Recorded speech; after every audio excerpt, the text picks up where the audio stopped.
हरे कृष्णा कृष्णा कृष्णा हरे हरे, हरे राम राम राम हरे हरे। नमस्कार, स्वागत है आपका एक बार फिर हमारे YouTube चैनल धार्मिक राह में। भगवान विष्णु जी और माता लक्ष्मी जी की कृपा आप पर और आपके समस्त परिवार पर बनी रहे। कथा को शुरू करने से पहले मैं आपसे कहना चाहूंगी कि अगर आपने मार्गशीर्ष मास के महात्म्य के पहले अध्याय नहीं सुने हैं तो वह आप हमारे चैनल में जाकर वह सुन लीजिएगा। और अगर वीडियो अच्छी लगे तो उसे लाइक करें, क्योंकि इससे हमें ये पता चलता है कि आपके लिए वीडियो कितनी उपयोगी है। तो इससे पहले के अध्याय में आपने जाना था कि किस प्रकार देवऋषि नारद ने नारायण मुनि से उस व्रत के बारे में जानना चाहा था जिसे एक समय भगवान शिव ने देवी पार्वती जी से करने के लिए कहा था। उस व्रत का नाम है पुण्यक व्रत। आज आप सुनेंगे मार्गशीर्ष मास महात्म्य अध्याय 8 को, और इसी अध्याय में आप जानेंगे कि पुण्यक व्रत क्या है, इस व्रत को रखने में किन किन सामग्रियों की आवश्यकता होती है और किन किन फलों की प्राप्ति होती है।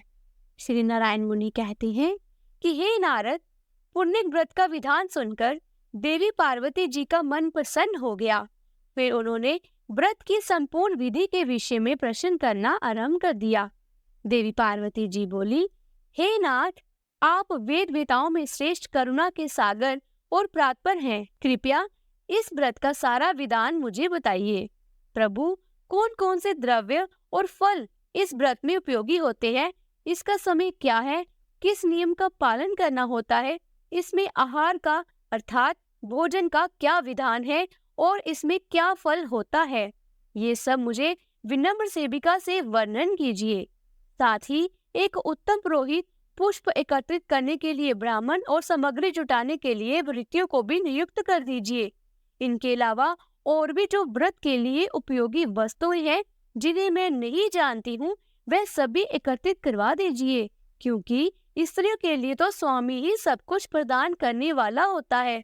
स्त्रियों की 3 अवस्थाएं होती हैं, कुमार, युवा और वृद्ध। कुमार अवस्था में पिता, युवा अवस्था में पति और वृद्ध अवस्था में पुत्र हर प्रकार से पालन करने वाले होते हैं। प्राणनाथ, आप तो सर्वात्मा ऐश्वर्यशाली और सर्वसाक्षी और सर्वज्ञ हैं, सब कुछ जानते हैं, इसलिए अपनी आत्मा की निर्वृत्ति का कारणभूत एक श्रेष्ठ पुत्र तो मुझे अवश्य ही प्रदान कीजिए। भगवान, ये तो मैं अपनी जानकारी के अनुरूप आप जैसे महात्मा से निवेदन किया है। आप तो सभी के आंतरिक अभिप्राय के ज्ञाता और परम ज्ञानी हैं। भला मैं आपको क्या समझ सकती हूँ। ऐसा कहकर पार्वती जी ने बड़ी प्रेम से अपने पतिदेव के चरणों में अपना माथा झुका दिया। तब कृपा सिंधु भगवान शिव कहने को तत्पर हुए। भगवान कहने लगे, देवी, मैं इस व्रत की विधि, नियम, फल और व्रत में उपयोगी द्रव्यों और फलों का वर्णन करता हूँ। सुनो, इस व्रत के लिए मैं फल पुष्प लाने के लिए 100 शुद्ध ब्राह्मण को, सामग्री जुटाने के लिए 100 भृत्यों को और बहुसंख्य दासियों को और पुरोहित के स्थान पर संत कुमार जी को, जो संपूर्ण व्रतों की विधि के ज्ञाता, वेद वेदांत के पारंगत विद्वान, हरि भक्तों में सबसे श्रेष्ठ, सब कुछ जानने वाले और उत्तम ज्ञानी और मेरे ही समान है, उनकी नियुक्ति करता हूँ। तुम इन सभी को ग्रहण करो। देवी, शुद्ध समय आने पर परम नियम पूर्वक व्रत का अनुष्ठान करना चाहिए। प्रिय, माघ मास की शुक्ल त्रयोदशी के दिन इस व्रत का शुभारंभ होता है। उत्तम व्रती को चाहिए कि व्रत के आरंभ से पहले दिन उपवास करे और शरीर को अत्यंत निर्मल करके यत्न पूर्वक वस्त्रों को धोकर स्वच्छ कर ले। फिर दूसरे दिन सुबह सवेरे जल्दी उठ जाए और मुख को शुद्ध करके फिर निर्मल जल में स्नान करे। फिर हरि का ध्यान करके आचमन करे और पवित्र हो जाए। फिर भक्ति सहित श्री हरि को अर्घ देकर जल्दी ही अपने घर लौट आए। वहां पर धुली हुई धोती और चादर धारण करके पवित्र आसन पर बैठे। फिर आचमन और तिलक करके अपना नित्य कर्म समाप्त करे। सबसे पहले प्रयत्न पूर्वक पुरोहित का वर्णन करके स्वस्तिका वाचन पूर्वक कलश की स्थापना करे। फिर वेद व्रत संकल्प करके इस व्रत का अनुष्ठान करे। भगवान शिव कहते हैं कि इन सब के पास सौंदर्य नेत्र दीप्ते विविध अंगों के सौंदर्य, पति सौभाग्य आदि के लिए तरह तरह की वस्तुओं की संख्या सहित समर्पण के लिए बात कहकर फिर से बोले कि देवी, पुत्र प्राप्ति के लिए कुष्मांड, नारियल, जंबीर और श्रीफल, इन फलों को श्री हरि को समर्पित करना चाहिए। व्रत करने वाले भक्तों को चाहिए कि व्रत के दिन संपत्ति की वृद्धि के लिए जांज, मंजीरा आदि तरह की बाजी बजाकर श्री हरि को सुनाए। फिर स्वामी की भोग वृद्धि के लिए भक्ति पूर्वक श्री हरि को मनोहर खीर और शक्कर युक्त घी और पूरी का भोग प्रदान करे। हरि भक्ति की विशेष उन्नति के लिए अपनी इच्छा से सुगंधित फूलों की 1,00,000 माला, जो कि टूटी ना हो, भक्ति पूर्वक श्री हरि को अर्पित करनी चाहिए। हे दुर्गे, श्री कृष्ण की प्रसन्नता प्राप्ति के लिए नाना प्रकार के स्वादिष्ट और मधुर नैवेद्यों का भोग लगाना चाहिए। इस व्रत में श्री कृष्ण को प्रसन्न करने के लिए भक्ति सहित तुलसी दल से संयुक्त तरह तरह के फूल निवेदित करने चाहिए। व्रती को चाहिए कि वे व्रत काल में जन्म जन्मांतर में अपने धन धान्य की समृद्धि के लिए हर दिन 1 सहस्त्र ब्राह्मणों को भोजन कराए। देवी, प्रतिदिन पूजन काल में फूलों से भरी हुई 100 अंजलियां समर्पित करे और अपने मन में श्री हरि की भक्ति बढ़ाने के लिए 100 बार प्रणाम करे। हे देवी, व्रत काल में 6 महीने तक भविष्यानाएं, 5 महीने तक फलाहार और 1 पक्ष तक हवि का भोजन करे। फिर 1 पक्ष तक केवल जल पीकर रहना चाहिए। अग्निदेव के लिए 100 अखंड दीपों का दान करना चाहिए। रात में कुशाओं का आसन बिछाकर उसके ऊपर बैठकर जागरण करना चाहिए। देवी, इस प्रकार व्रत की भली भांति पूर्ण होने पर फिर उद्यापन करना चाहिए। उस समय 360 डालियां, जो कि वस्त्रों से ढकी हुई और भोजन के पदार्थों, योग्य, पवित्र और मनोहर उपहार से सजी हुई हो, उन्हें दान करना चाहिए। 1360 ब्राह्मणों को भोजन और 1360 तिल की आहुतियां देने का विधान है। फिर व्रत समाप्त हो जाने पर विधि पूर्वक 1360 स्वर्ण मुद्राओं की दक्षिणा देनी चाहिए। इसके अलावा व्रत के समाप्ति के दिन दूसरी दक्षिणा भी बताऊंगा। देवी, इस व्रत का फल यही है कि श्री हरि में भक्ति दृढ़ हो जाती है। श्री हरि के समान तीनों भुवनों में विख्यात पुत्र उत्पन्न होता है और सौंदर्य, प्रति सौभाग्य, ईश्वर और अतुल्य धन की प्राप्ति होती है। हे महेश्वरी, ये व्रत प्रत्येक जन्म में समस्त मनोवांछित सिद्धियों का बीज है, जिसका मैंने इस प्रकार वर्णन किया। इसलिए देवी, तुम भी इस व्रत का अनुष्ठान करो। साध्वी, तुम्हें पुत्र उत्पन्न अवश्य होगा। ऐसा कहकर शिवजी मौन हो गए। श्री नारायण जी कहते हैं, हे नारद, इस प्रकार व्रत के विधान को सुनकर देवी का मन प्रसन्नता से खिल उठा। फिर उन्होंने अपने स्वामी शिव जी से दिव्य और शुभकार्य व्रत कथा के विषय में जिज्ञासा प्रकट की। श्री पार्वती जी ने पूछा कि हे नाथ, व्रत का फल और उसका विधान तो बड़ा ही अद्भुत है। भला किसने इस व्रत को प्रकाशित किया और इसकी श्रेष्ठ कथा का भी वर्णन कीजिए। तब श्री महादेव जी बोले, प्रिय, मनु की पत्नी शत्रुपा, जो पुत्र के दुख से दुखी थी, ब्रह्मलोक में जाकर ब्रह्मा जी से बोली।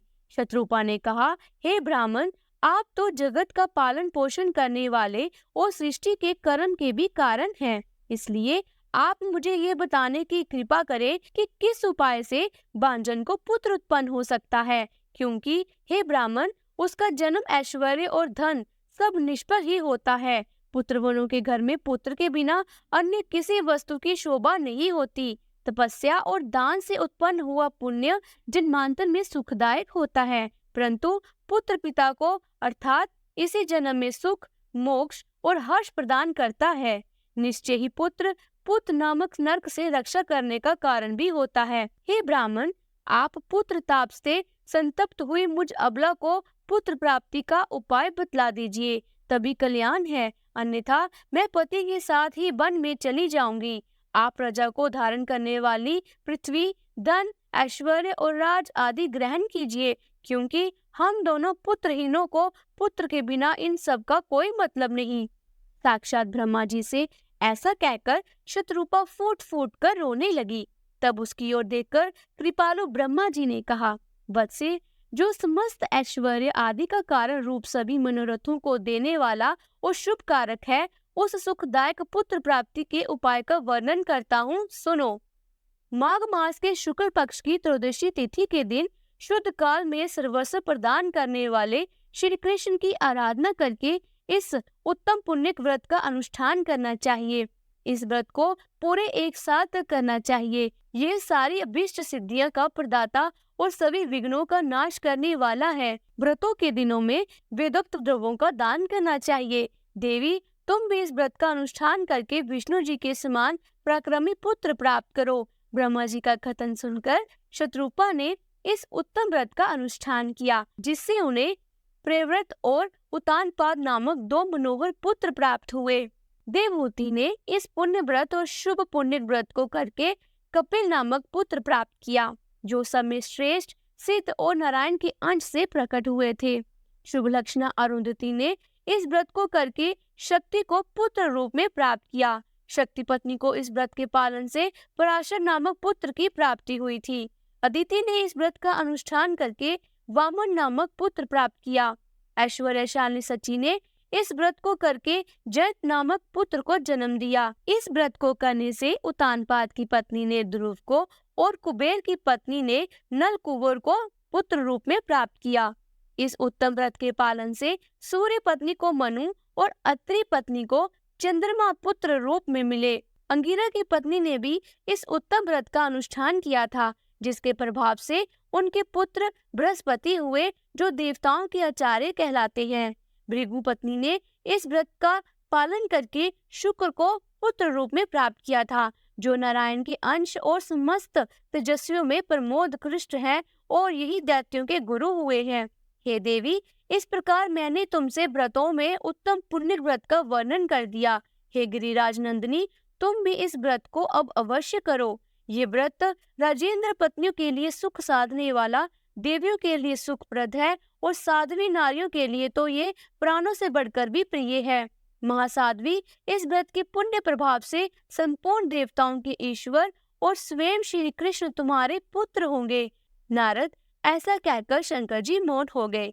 फिर परम प्रसन्न हुई पार्वती देवी ने शंकर जी की आज्ञा से उस व्रत का अनुष्ठान किया। इस प्रकार मैं तुमसे गणेश जी के जन्म का कारण, जो कि सुखदायक, मोक्षप्रद और सबरूप है, वर्णन कर दिया है।